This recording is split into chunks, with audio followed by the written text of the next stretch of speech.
começando a gravar. 1, 2, 3. Eita, pera. Eita, que eu fiz besteira.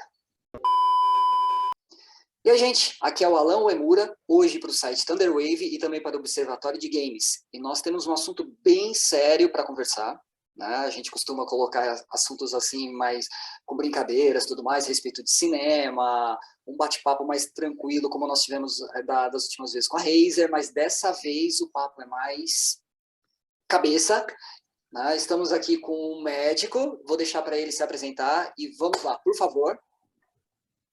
Bom dia, meu nome é Dr. Vitor Curita, eu trabalho na área da medicina integrativa, com a ideia de criar várias visões, várias formas de atendimento, englobando tanto a parte física quanto mental, principalmente na área dos gamers, na área dos streamers, e no pessoal que costuma, sim, usar a tecnologia e orientá-los e criar, né, diagnósticos e de prevenção e melhoria de saúde. E nossa conversa hoje com o Dr. Vitor é uma conversa bem séria mesmo, né? Falar a respeito de bullying, que é algo que generalizou. Antes era só uma questão que parecia ser de escola e depois nós percebemos que ela entrou em redes sociais, nos próprios jogos, né? Nós tivemos recentemente a Riot Games, né, que retirou os bate-papos do League of Legends por culpa dos haters, né? E o Twitch também está trabalhando bem forte para combater, ou seja, todo mundo está querendo combater essa parte, né? Qual que são os problemas, né, Dr. Vitor, que o bullying pode trazer tanto para o esporte, né, e para a pessoa, e para o jogador mesmo, normal, e principalmente para aquele que acha que ficar xingando é algo normal? Nós podemos dividir nos dois grupos, né? Dos opressores e das vítimas. Primeiro ponto das vítimas, normalmente são pessoas que já sofreram bullying no âmbito social e eles acabam entrando no mundo virtual e eles podem, sim, no mundo virtual, mudar de lado. Ou seja, eles terem sofrido esse bullying do lado externo e dentro de um universo virtual, onde tem uma câmera, onde tem um vídeo, ele pode se esconder e criar um avatar e se tornar um outro grupo. Mas respondendo a sua pergunta, é importante que as pessoas entendam que as vítimas de bullying, normalmente, elas não se expressam verbalmente em relação ao que eles estão sofrendo, principalmente as vítimas, né? Então, eles podem ter mudança de ansiedade, ou seja, a ansiedade no âmbito médico é quando a pessoa se sente em perigo, ela se sente ofendida, ela se sente agredida, então ela começa a ter pensamentos no futuro de o que eu vou fazer, o que eu posso fazer, e acaba criando esse comportamento ansioso. Por outro lado, existem outras pessoas que podem ser no lado inverso, com a depressão. A depressão, a base da depressão na medicina, 10% da sociedade já sofre com a depressão por uma diminuição da produção de neurotransmissores, que são as substâncias que organizam e funcionam o cérebro, mas os outros 90%, eles são suscetíveis, sim, através de agressões, de opressões, a criar esses sintomas de depressão, que é a reclusão, melancolia, o afastamento. Então, isso também pode gerar. E, dependendo do tempo, isso pode gerar alterações físicas também, né? Alterações hormonais. Porque uma vez a pessoa agredida, ela começa a ter uma cascata de alterações hormonais. E desses comportamentos, a pessoa pode se tornar explosiva, ela pode se tornar irritada. Então, é importante que as pessoas que estão em volta, né, desses adolescentes, dos jogadores, dos adultos, as pessoas que estão em volta observem mudanças de comportamento, né? Então, o bullying pode gerar uma série de alterações de comportamento. Pode dar alterações de comportamento de sono, alterações comportamentais em relação à alimentação, reclusão social. Então, o bullying ele tem que ser observado não só pelas pessoas que estão em volta, mas sim também pelos coleguinhas que estão no jogo, olhando, falando, não, mas ele era uma pessoa tão diferente, ela está sentindo. Então, assim, normalmente, a pessoa que sofre bullying, ela fica reclusa. Agora, por outro lado, a parte dos opressores é muito complicado, porque os pais, eles olham e acham que o filho é maravilhoso, o filho é exemplo, mas ele não vê esses comportamentos agressivos. Então, ficar de olho na parte do linguajar, na parte como ele se expressa durante as partidas dos jogos, se ele usa palavras ofensivas. É importante isso, porque esse adolescente ou esse adulto, ele pode estar se tornando um hater. Então, é um pouco mais sensível à observação, mas sim, como volto a falar, os pais, os amigos, os colegas, sempre são obrigados a ficar de olho nessa mudança de comportamento, porque isso pode ser o início, não só de uma vítima, mas como de um hater também. Você faz uma parte muito importante, né? Porque nós sempre discutimos a vítima, mas nunca conversamos a respeito daquele quem faz. Né? E nós vemos muito em escolas e até mesmo, né, nas empresas, né, de jogos, tudo mais, quando elas colocam, ou que elas começam a retirar, né, os bate-papos. Isso são atitudes punitivas. Nós punimos, nós não conversamos e não damos acompanhamento. E isso também acontece muito na escola e em empresas. Né? Ela chama aquela pessoa que fez o bullying e fala, olha, você fez tal coisa errada, não pode. A próxima vez você vai tomar uma advertência, vou chamar teu pai. Só que não é dado um acompanhamento, só é falado que isso é errado e continua. Né? Qual que é o trabalho que o senhor sugere, o trabalho que o senhor faz com essas pessoas e também com as próprias vítimas? O primeiro passo é um diálogo aberto entre os pais e os adolescentes. Esse é o primeiro passo. Por que a importância dessa conversa? É justamente com a mudança de comportamento que nós temos agora, com essa alteração de trabalho de escritório para home office, o adolescente, a criança, ele não entende por que o pai está tão presente ao mesmo tempo ausente. Então, com essa demanda, aumento de demanda de trabalho, fica muito mais tempo. Então, antes o filho sabia que horas o pai ia chegar, então ele ficava esperando ansioso, e hoje ele está lá, ele continua ansioso para conversar, mas o pai, não, estou trabalhando, a mãe, estou trabalhando, depois nós conversamos. Então, já existe esse distanciamento. Então, a conversa, em primeiro lugar, é muito importante. Havendo uma mudança de comportamento, trazer para perto um profissional gabaritado, um psicólogo, um neurocientista, um neuropsicólogo, é muito importante. Na parte da vítima, os pais conseguem entender melhor a mudança de comportamento. Então, não quer sair do quarto, não quer se alimentar, não quer fazer a higiene pessoal, isso é muito mais fácil. Mas para o lado do agressor, sempre os pais vão falar, não, mas o meu filho, ele é o meu filho exemplo, não, meu filho não faria isso. Então, assim, entender no diálogo, filho, por que você está tendo esse tipo de comportamento e trazer toda a história que fez gerar essa mudança de comportamento.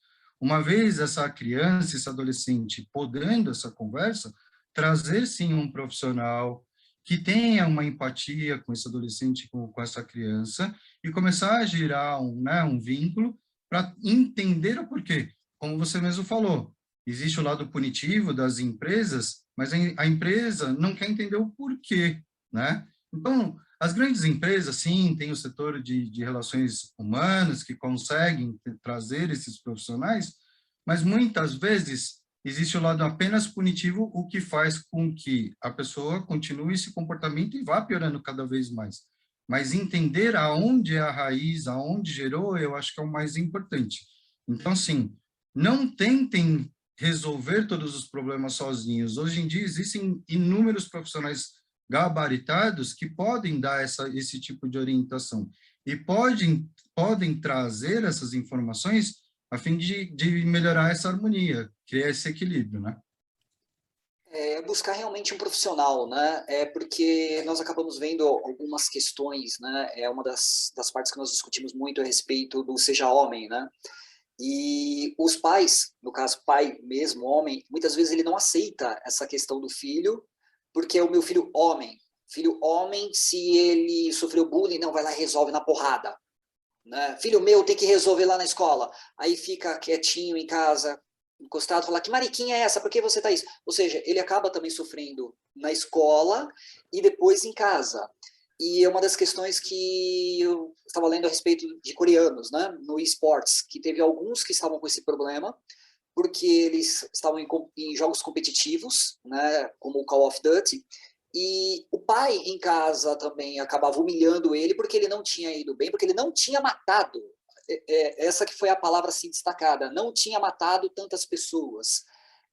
Como é que o senhor acha que deve ser feito esse trabalho com os pais também, né? Com o pai homem, para que ele entenda que não é dessa maneira, que ele pode sim buscar um profissional e que isso não é uma vergonha?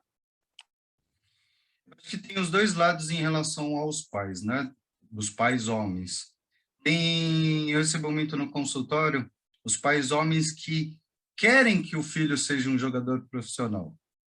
A vontade é dele, não é a vontade do adolescente.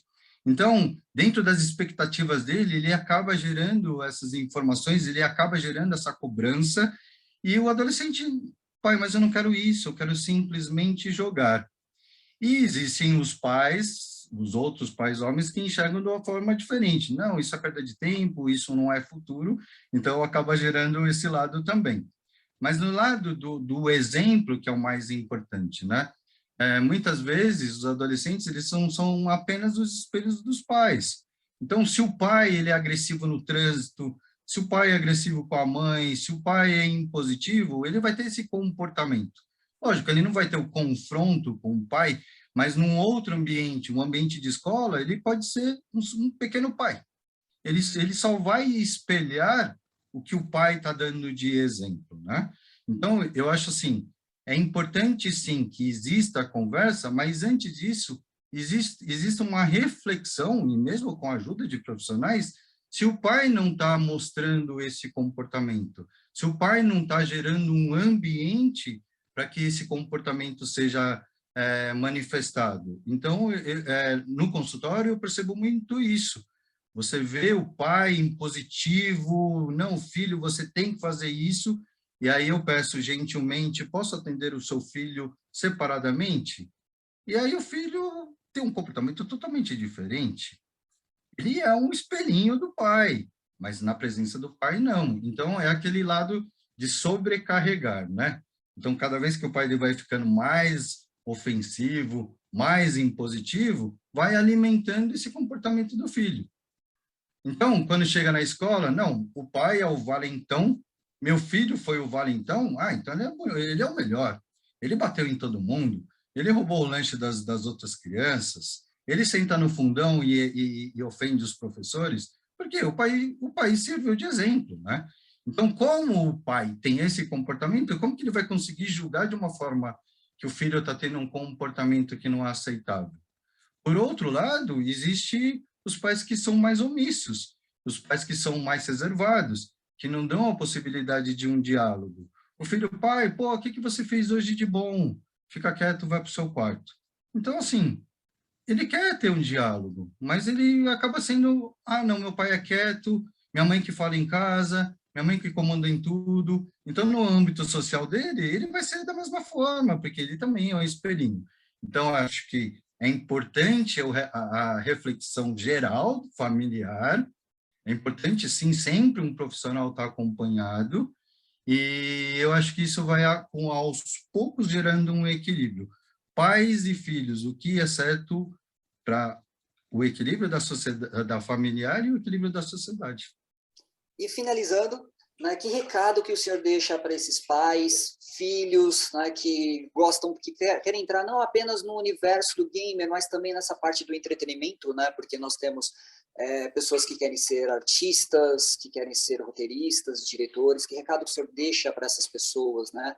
Elas devem procurar um especialista também para poder ajudar nessa área da saúde mental e os seus contatos. Sim, eu acho que é importante, primeiramente, entender que o nosso corpo, ele não é só um corpo, ele tem uma mente, ele tem um psicológico, ele tem as emoções.